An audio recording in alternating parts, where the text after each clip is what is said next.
Going on, guys? Welcome to Lawrence Farm. In today's video, we got another video going on. We're going to talk about the Vikings at the Detroit Lions, the aftermath. Hallelujah. The Detroit Lions won a football game. Unbelievable. Vikings fall to 5-7, and the Detroit Lions go up to 10-1. Lions victory. It's Victory Monday. Good to see. Much needed victory for the Detroit Lions. Kind of needed this for the city. They needed it for the fan base. They needed it for the players especially and the coaching staff. They needed it for the organization. They needed it for all Detroit. It's a good victory. It's a good victory. If you guys didn't notice, obviously I didn't do a preview for this. I'm not 100% sure yet, but I'm probably not going to do previews anymore. I'm not 100% sold on that though in my mind yet. But the aftermath I'm going to always do. Let's go to the first quarter, though, and then we'll talk about the game in a bit. Greg Joseph hit a field goal for a 41-yarder for the Vikings. The Vikings go up 3-0. And then Greg Joseph hits another field goal. It was a 31-yarder. 31-yarder and a 41-yarder. 6-0 Vikings. Second quarter comes around. T.J. Hawkinson with a touchdown for 9 yards from Jared Goff. That makes it 7-6 Detroit Lions. And then Brock Wright with a beautiful touchdown. A 23-yarder from Jared Goff. That made it 14-6. And that was a really nice touchdown throw, man. Goff threw it to only where Brock Wright can get it. And Wright's a really athletic tight end. I've said this before about him. I personally thought he was misused at Notre Dame. Became like he was a 4-star recruit. He was supposed to be a nice little duo with Cole Kmet. If you don't know who Cole Kmet is the Chicago Bear now for the tight end for the Chicago Bears, first-round pick. He was supposed to be a nice duo with him, but he ended up becoming an H-back, blocking tight end, if you will, for the Notre Dame Fighting Irish. And he's a really athletic kid, though. And for the Lions, that's basically been his job as well, too. He's been a blocking tight end, H-back kind of guy, but just a good-sized kid, really athletic, built like a truck. And he went up and got that touchdown. It was a really nice catch. He's just he was a really good athlete going to Notre Dame, and I still think he was misused at Notre Dame. And you never know, he could become our tight end too here. He still has a lot to learn in my eyes, but it was a really nice touchdown catch by him. And then Riley Patterson, our new kicker for the Detroit Lions, hit a 31-yard field goal. That made it 17-6 Detroit Lions. The Lions are playing really well here offensively and defensively at the same time. Bend but don't break on the defense. And then Riley Patterson hit another one, a 41-yarder. That made it 20-6. Detroit Lions hit that with about 10 seconds to go at the halftime. So we were up by a couple scores.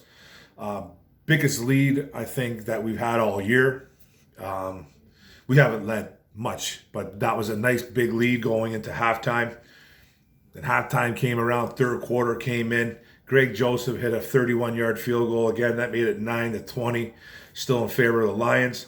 And then Alexander Madison for the Minnesota Vikings rushed for an 8-yard touchdown. That made it 15-20. They missed on a 2-point conversion.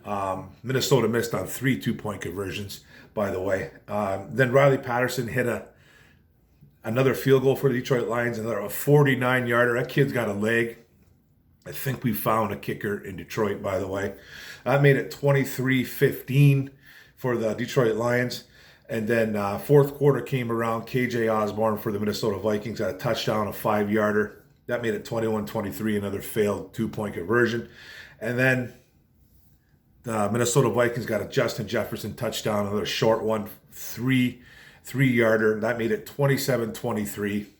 Panic sets in. You think we're going to lose another game.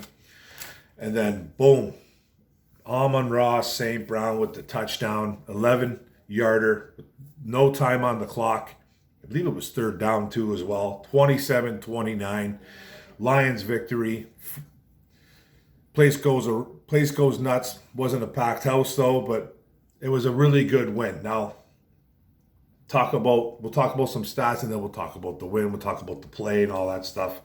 For the Vikings, Kirk Cousins went 30 for 40 for 340 yards and 2 touchdowns, sacked 3 times. Rushing, Alexander Mattison was 22 for 90 yards and a touchdown at 4.1 yards per carry.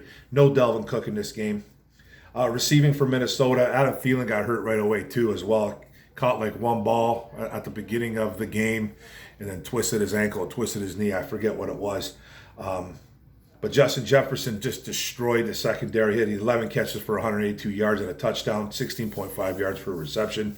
Tyler Conklin had 7 for 56, the good tight end there. And then KJ Osborne went 4 for 47, stepped in pretty nicely for Thielen when he got out of the game. 4 for 47 and a touchdown and 11.8 yards per reception. Then the defense, Nick Vigil, the linebacker for the Minnesota Vikings, had like 16 tackles. He was all over the place making plays. Rashad Breeland, the corner, he had 9 tackles and a forced fumble. Blake Lynch had 9 tackles and 2 sacks, linebacker. No Eric Kendricks, too, by the way, for the Minnesota Vikings. Then DJ Woodham had 2 tackles and a sack. And then Cameron Dantzler, the young corner, had 2 tackles and a pick on a bad throw by Jared Goff. Now for the Detroit Lions, Jared Goff went 25 for 41 for 296 yards, 3 touchdowns and a pick, sacked 3 times. Rushing, Jamal Williams stepped in for DeAndre Swift with 17 for 71 at 4.2 yards per carry. Jamar Jefferson kind of stepped in too as well at 5 carries for 18 yards. He didn't do too much. Receiving, Amon-Ra St. Brown had the best game, 10 catches for 86 yards and a touchdown. He was targeted 12 times, which is nice. Then Josh Reynolds was in there too, 4 for 69 at 17.3 yards per reception. Hawkinson went 4 for 49 and a touchdown on 8 targets. And then Brock Wright had 2 for 28 and a touchdown on a really nice touchdown reception. Defense, Tracy Walker had 11 tackles. Amani Oruwariye had 7 tackles. Almost had another pick too. He dropped it, hit him right in the hands. He dropped it. Jerry Jacobs had 7 tackles, made a couple of nice PBUs, a couple of nice pass breakups. Josh Woods was in there, the linebacker. He had like 8 tackles. That's the most I've ever seen him in there, and he was playing well. Charles Harris had a game of his life, man. He had 2 tackles, 2 sacks, a forced fumble. Finally showed up after taking about over. It seems like he's taken like 2 months off. He had a fantastic game. Made a lot of plays, but had some pressures too. Michael Brockers had 5 tackles, the aging defensive tackle, the wily vet. And then Julian Okwara had 2 tackles, a sack, and a fumble recovery too. So he's just got a nose for the football, man. He had a pretty good game as well. And then that was it for the stats, guys. It was a good game for the Detroit Lions. They won the game. Let's talk about the game really. In that first half, the Detroit Lions are playing that bend but don't break defense. Holding the Minnesota Vikings to a couple field goals. Minnesota getting into the red zone, making a lot of red zone trips, and we were stopping them. We couldn't stop Jefferson. We couldn't at all. We were having a little bit of trouble stopping Madison too as well. He was running well, but we weren't letting a lot in the end zone in the first half. Our offense was playing well in the first half. Jared Goff threw a couple touchdown passes in the first half alone. One to Hawk, one to Brock Wright. So both offense and defense were gelling really well for the Detroit Lions, and Minnesota was kind of scattered. They didn't really know what was going on. They seemed a little bit confused. Second half came around. It was a whole different story. The Lions it's like they slipped back. They were letting Minnesota back in the game. Field goals, touchdowns from Jefferson, touchdowns from KJ Osborne, Alexander Mattison. The game was slipping away from Detroit. And then Lions were kicking some field goals. I think they kicked 3 altogether with Riley Patterson. Like I said earlier, we found a kicker. Keep this kid around. He's got a leg on him. But the game itself was just good because at the end, and again, Dan Campbell getting a lot of criticism for his play calling, his clock management, which he does need help on his clock management. I'm not going to lie here. He does need some help there. And go get the help, Dan Campbell. And I know you don't listen to any YouTubers or anything out there, but these guys need to go find some type of clock management guy. It's not uncommon. Andy Reid has one. Andy Reid didn't have one for like 10 years. And he finally admitted that he needed one. And he's had one. There's some guys that just have trouble managing the clock as a head coach. It's okay to go get somebody. So I think Dan Campbell in the future, he's either, I don't know if they even have one. I don't think they do, but they need to go get one in the offseason. You can't go get one right now. You got 3-4 games left. Let it go. Work on that next year. But the play calling again was under fire, if you will, by Lions fans, media. Dan Campbell going for it, Dan Campbell not going for it, this and that. Lions fans aren't happy if he goes for it. Lions fans aren't happy if he doesn't go for it. Lions fans aren't happy if they punt, they don't punt. It's just, you can never satisfy Lions fans, okay? You can never satisfy them. But this is the thing. If you guys don't remember the prior 2 weeks, this is at the end of the game, okay? This is at the end of the game where Dan Campbell went for it on 4th and 1, or maybe it might have been 4th and inches. They were on their own 30-yard line, 28-yard line, or whatever it was. And they went for it, the Detroit Lions, on 4th and inches, with 4th and 1, whatever it was. They do a play, and Dan Campbell calls a play action, okay? Calls a play action on a 4th and inches, 4th and 1. Jared Goff ends up getting sacked, losing the football. Doesn't matter if you got it, didn't get it though. Getting sacked, but losing the football, that could have been scooped up and ran in. It wasn't. It was jumped on. I think DJ Woooooooooo hit the ball out of his hands, or Blake Lynch. I forget who it was for the Vikings. So Minnesota gets the ball back.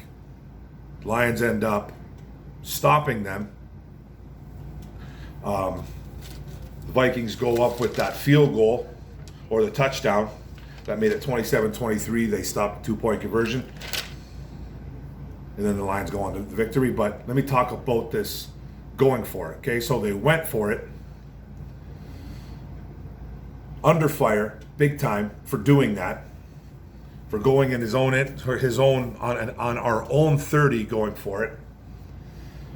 But let me say something. I'm not upset about the actual going for it, because if you don't remember, prior to that, 2 weeks in a row, Chicago, Cleveland, whatever it was, Dan Campbell punted. Cleveland, Chicago came back and won the game. Now he goes for it.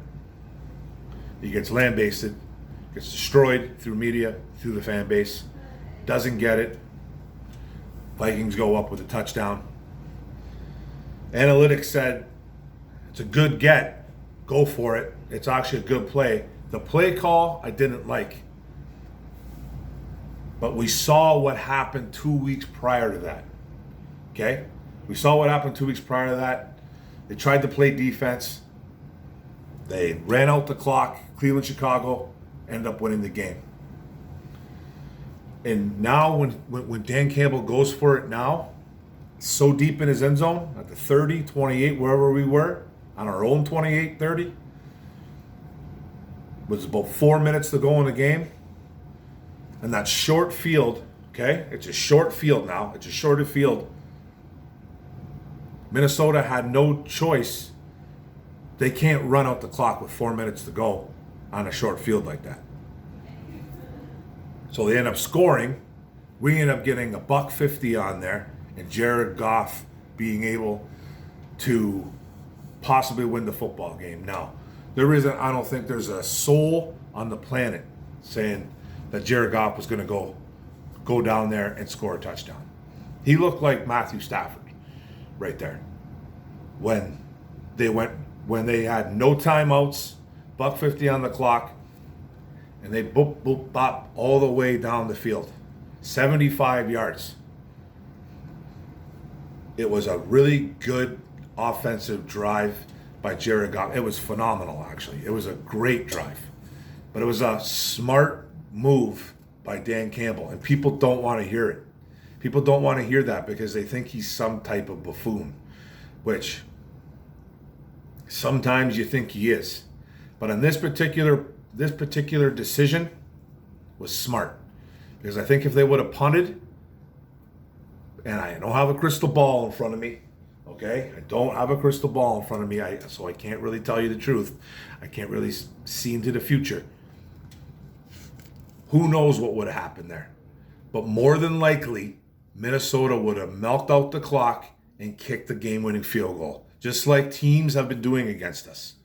Just like 2 weeks prior, it happened to us. So I thought it was a really good decision to actually go for it, because the short field, it's hard to milk the clock on such a short field. It's either you're holding them to a field goal, or they're scoring a touchdown, or you're stopping them altogether. And you got 4 minutes to go. They milked 2.5 something minutes, and that's all they could do, and they scored the touchdown. So you had lots of time to go down and score. And what did the Lions do? All the way down the field, they scored a lot of Amon-Ra, all the way down the field. They did excellent execution. It was really good execution, good play, going down the field and scoring the winning touchdown. This was a game that I was very impressed with Jared Goff.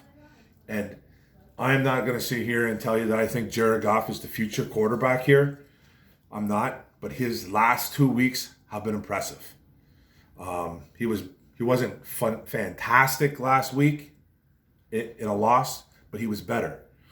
And then he was really good this game. He was good. He made that one bad throw where he tried to fit a ball into Hawkinson, and he tried to fit in between 3 defenders. It was just a bad throw. And then he lost the fumble late in the game, and Minnesota went up. But other than that, he was really good. I still think we need a quarterback. I'm not going to sit here and defend Jared Goff and say, hey, well, our quarterback woes are gone. Our quarterback woes are still real. But I just want to say on that last 4 minutes of that game, don't freak out on Dan Campbell for going for it there, because you have to look at in-game situations. In that in-game situation, Minnesota was having their way with us in the second half.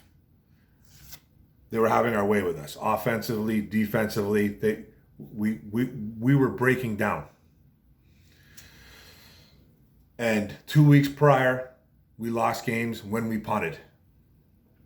So you have to look at in-game situation. You have to look at what's going on, what happened in the past. You have to look at everything that goes around you. It's not very ideal to go for it in your own 30. I understand that. But they were trying to, if that play is executed, I don't like to play. I don't like to play action on 4th and inches or 4th and 1. I'm not going to sit there and defend that. But I don't know who it was that got blown up on that play offensively. I don't remember what O-lineman it was. I don't think it was Sewell, but it looked like it might have been Sewell. I wasn't writing stuff down.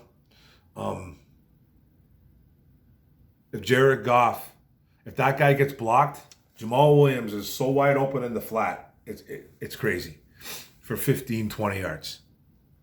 But they should have been running the ball anyways. When Jamal Williams is running for 4.2 yards per carry, should have ran it anyways. They tried to go for it earlier in the game too as well on a quarterback sneak and got stuffed. Jared Goff's not that guy. He just isn't.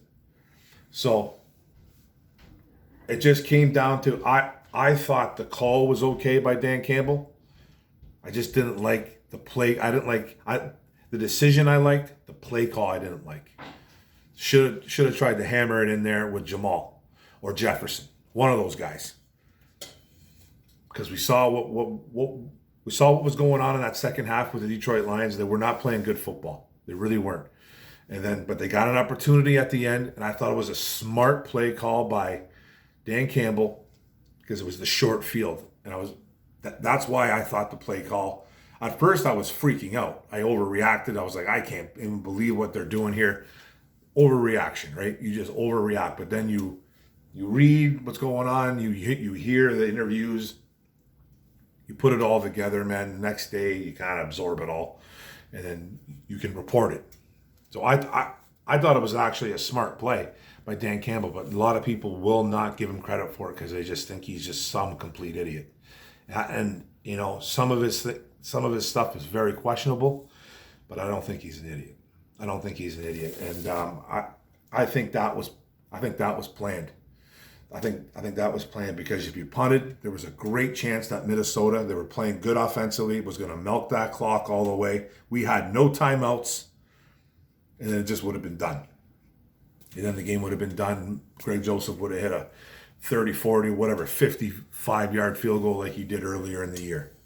He did a 54-yarder to beat us in Minnesota earlier in the year. So I thought it was a good play. And the Detroit Lions won the football game. They needed to get that monkey off their back, like I said, for the city, the fans, the players, and the coaches especially. So that's it, guys. They won the football game. I don't know if I explained that even good enough for you. I was kind of all over the place, but we won the game 27-29. Victory. We're on the board. We at least got one W this year. I think we're playing the Broncos next, and we'll see what happens. But thanks for the video, guys. Thanks for paying attention. Don't forget to hit the subscribe button at the bottom right. Don't forget to hit the notification bell, get all my videos, and don't forget to like and comment. And let's talk about the game. We got a few more games left. Let's go. Boom.